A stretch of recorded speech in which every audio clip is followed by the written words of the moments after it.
நான் உங்கள் ஷீபாம்மா பேசுகிறேன். இன்றைக்கி ஒரு பூண்டு சட்னி பண்ண போகிறேன். இங்கே பாருங்கள், ஒரு 1/4 கிலோ பூண்டுக்கிட்ட உரித்து வச்சுருக்கேன். ஒரு 1/4 கிலோ சின்ன வெங்காயம் எடுத்து வச்சுருக்கேன். அதுக்கு கொஞ்சம் புளி, ஒரு 4-5 வரமிளகா, கொஞ்சம் உப்பு. இது வேணாம், இந்த காரமே நம்மளுக்கு வேணான்னா நம்ம காஷ்மீரி சில்லி போட்டுக்கலாம். இது எல்லாத்தையுமே நம்ம வதக்க போகிறதில்ல, பச்சையாகவே இதை மிக்சி ஜாரில் போட்டு அரைச்சி எடுத்துகிட்டு நம்ம நல்லெண்ணெய்யோ இல்லை நெய்யோ எது வேணால் விட்டுங்க. இதை தோசை, இட்லி, சட்னிக்கு மாதிரி தொட்டு சாப்பிட்லாம். அதுக்காக தான் இதை செய்கிறேன். இப்போ நான் எப்படி அரைச்சிட்டு இதை எப்படி கொதிக்க விடுறேன்னு பாருங்கள். பூண்டை எல்லாத்தையும் போட்டேன். இந்த புளியும் சேர்த்துக்கிறேன். இந்த வரமிளகா கொஞ்சம் காம்பு எடுத்துகிட்டு போட்டுக்கிறேன். நம்ம அதுக்கப்புறம் காஷ்மீரி சில்லி சேர்த்துக்குவோம். போட்டுட்டு இந்த உப்பு சேர்த்துக்கலாம். கொஞ்சம் இந்த வெங்காயத்தை எல்லாத்தையுமே இதில் போட்டுருவோம். இங்கே பாருங்கள், மிக்சியில் நம்ம போட்டு இது போல் குறைப்பாக அரைச்சி எடுத்துருக்கோம் பார்த்தீங்களா. இங்கே பாருங்கள், அவ்வளோதான். இது போல் அரைச்சிட்டு நம்ம பாத்திரம் வச்சு இப்போ ஆயில் விட்டு இதை பண்ண போகிறோம். இதை அரைச்சதை இங்கே பாருங்கள், எண்ணெய் போட்டிருக்கேன். நீங்கள் நல்லெண்ணெய், கடலெண்ணெய் எது வேணால் போட்டுக்கோங்க. ஒரு வேளை நெய் போடுறீங்களா அதுவும் போட்டுங்க, இல்லை தேங்காய் எண்ணெய் போடுறதா போட்டுங்க. நான் சாதாரண எண்ணெய் தான் போட்டிருக்கேன். நான் வீட்டில் சமைக்கிற எண்ணெய் தான் போட்டிருக்கேன். நம்ம அரைச்சது எல்லாத்தையும் இதில் சேர்க்க போகிறோம்.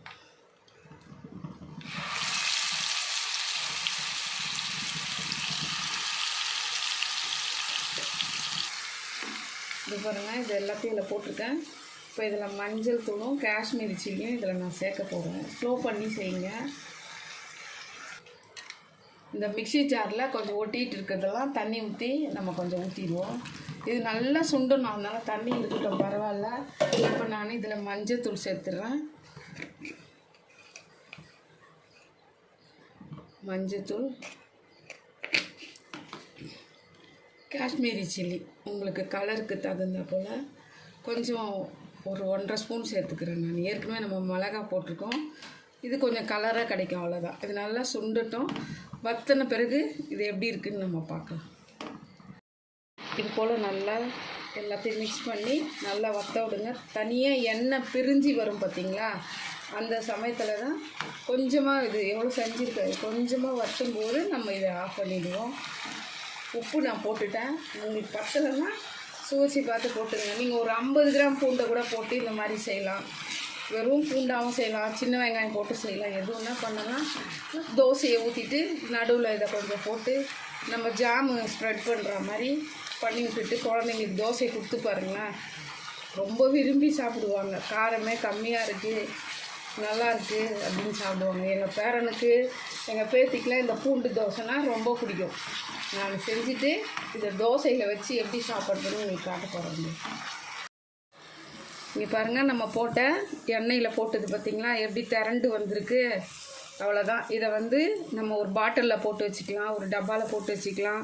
இப்போ ஸ்கூலுக்கு போகிறாங்க குழந்தைங்க, அவங்களுக்கு தோசையில் போட்டு கொடுத்து அனுப்பலாம், ப்ரெட்டில் போட்டு கொடுக்கலாம், சப்பாத்திக்கு, தயிர் சாதம், சாம்பார் சாதம், ரசம் சாதத்துக்கு, சாதத்தில் போட்டு பசனி சாப்பிட்றதுக்கு எல்லாத்துக்குமே இது நல்லாயிருக்கும். இப்போ ஸ்கூல் போகிற டீச்சர்ஸு, ஆஃபீஸுக்கு போகிறவங்கெல்லாம் இது மாதிரி பூண்டு விலை கம்மியாக இருக்கும்போது போல் செஞ்சு ஒரு டப்பாவில் வச்சுட்டிங்கன்னா வெறும் சாதம் வடித்து நீங்கள் எல்லா வேலையும் பார்த்துக்கலாம். ஒரு தோசையை ஊற்றி எடுத்துகிட்டு போகலாம். அதுக்கு ஈஸியான ஒரு பூண்டு தொக்கு செஞ்சுருக்கேன். இது ஊறுகாய் மாதிரியும் சாப்பிட்லாம். ஆனால் அது வெங்காயம்லாம் சேர்த்துருக்கேன். தோசைக்கு, இட்லிக்கு ரொம்ப சூப்பராக இருக்கும். நான் தோசையில் போட்டு இதை எப்படி சாப்பிட்றதுன்னு காட்ட போகிறேன். ரொம்ப தண்ணியாக இருக்கக்கூடாது, ரொம்பவும் வறட்சி ஆகிடக்கூடாது. இதை நம்ம அப்போ தான் இது பாருங்கள், இப்படி எடுத்து தோசையில் இப்படி தேய்ச்சி அதை தோசையை மூடுறதுக்கு நல்லாயிருக்கும். பூண்டு பார்த்திங்களா, அங்கங்கே தெரியுது பார்த்திங்களா, இது பாருங்கள், இது போல் தான் இருக்கணும். இது போல் பண்ணிவிட்டு செஞ்சு வச்சுக்கோங்க. நான் தோசையில் செஞ்சுட்டு காட்டுறேன் உங்களுக்கு. நீ பாருங்கள், இந்த பூண்டு சட்னியை நான் இதில் போட்டு வச்சுருக்கேன். அவ்வளோதான். இதை ஒரு டப்பாவில் போட்டுட்டு நம்ம தோசை ஊற்ற போகிறேன். அதில் போட்டு காட்டுறேன் உங்களுக்கு. தோசை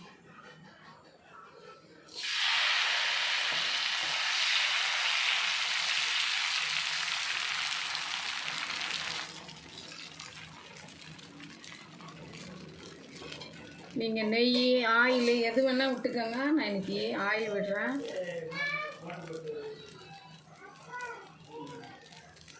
நம்ம மூடி போட்டுடலாம். தோசை வெந்த பிறகு பூண்டு சட்னி வைக்கலாம். இங்கே பாருங்கள், கொஞ்சம் லைட்டாக செவந்த பிறகு இந்த பூண்டு சட்னி எடுத்து நம்ம இதில் போட்டுட்டு, இந்த பூண்டோடு இருக்குது பாருங்கள், அவ்வளோதான். இதை நம்ம நல்லா இது மேலே இப்படி போட்டு விட்டுட்டு அப்படியே தோசை எடுத்து கொடுத்தா குழந்தைங்கள்லேருந்து பெரியவங்க வரைக்கும் எல்லாருக்குமே இந்த மாதிரி பிடிக்கும்.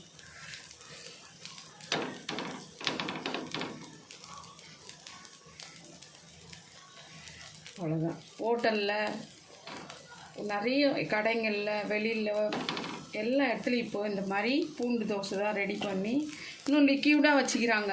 நம்ம வந்து கொஞ்சம் கெட்டியாக செஞ்சுருக்கோம், ஏன்னா இது ரொம்ப நாளைக்கு வரணுன்றதுனால நம்ம வந்து சுண்ட வச்சுருக்கோம். இது ஒரே நாளில் முடிஞ்சு போகிற மாதிரி இருந்தால் இன்னும் கொஞ்சம் லிக்யூடாக புளி தண்ணி போல் கொதிக்க விட்டு இதில் ஊற்றிருக்கலாம். நம்ம அப்படி பண்ணலை, இந்த மாதிரி பண்ணியிருக்கோம். அவ்வளோதான் பூண்டு தோசை. இன்னும் ஒரு 5 நிமிஷம் இருக்கட்டும், நம்ம எடுத்துடலாம் இந்த தோசையை.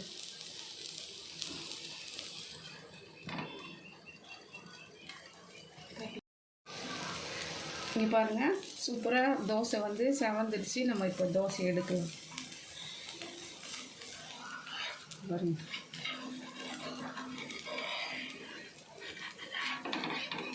சூப்பரான பூண்டு தோசை. எங்கள் பேரனும் பேத்தியும் சாப்பிட்டுனுக்குறாங்க. அவங்க வந்து சாப்பிட்டுட்டு உங்களுக்கு எப்படி இருக்குது தோசைன்னு சொல்லுவாங்க. இதுலேயே நான் உங்களுக்கு ஒரு வெங்காயம் போட்டு காட்ட போகிறேன்.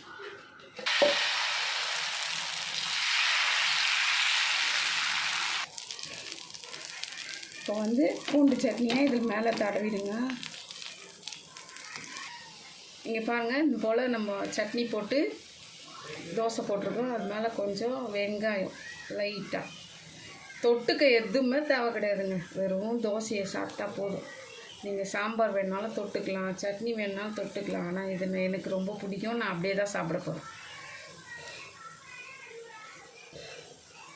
பூண்டு ரொம்ப விலை கம்மியாக இருக்கும்போது வாங்கி இது போல் செஞ்சு வச்சுக்கணும். மழை காலத்துக்கெலாம் இது ரொம்ப நல்லாயிருக்கும். அவ்வளோதாங்க. கொஞ்ச நேரம் மூடி வச்சுருவோம். கொஞ்சம் வேகட்டும், நம்ம கொஞ்சம் நேரம் கழித்து எடுக்கலாம். இங்கே பார்த்தீங்களா, சூப்பரான வெங்காயம் பூண்டு சட்னி போட்டு தோசை. அவ்வளோதான். 2 தோசை சாப்பிட்டாலே வயிறு திருப்தியாக போயிடுங்க.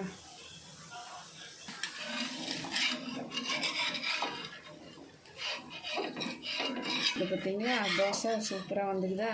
அவ்வளோதான். மடிச்சு போட்டு சூப்பரான வெங்காயம் போட்டு பூண்டு தோசை. நம்ம பூண்டு சட்னி போட்டு தோசை செஞ்சுக்கிறோம். இப்போ எங்கள் பேத்தி சாப்பிட போகிறா. அவளுக்கு தான் ரொம்ப பிடிக்கும். ஆனியன்லாம் போட்டு எப்படி இருக்குன்னு சொல்லுமா. இந்த சாப்பிடு. செம்மையா இருக்கு. உங்களுக்கு வேணும்னா வீடியோக்கு லைக் பண்ணி சேனலை சப்ஸ்கிரைப் பண்ணுங்க. பாய். கேட்டிங்களா எங்கள் பேத்தி சொன்னதை? இப்போ நானும் சாப்பிட்றேன். சாப்பாடு வாயில் வச்சுன்னு பேச முடியாது, முன்னாடியே சொல்லி போடுறேன். லைக் பண்ணுங்கள், சப்ஸ்கிரைப் பண்ணுங்கள் மறக்காமல்.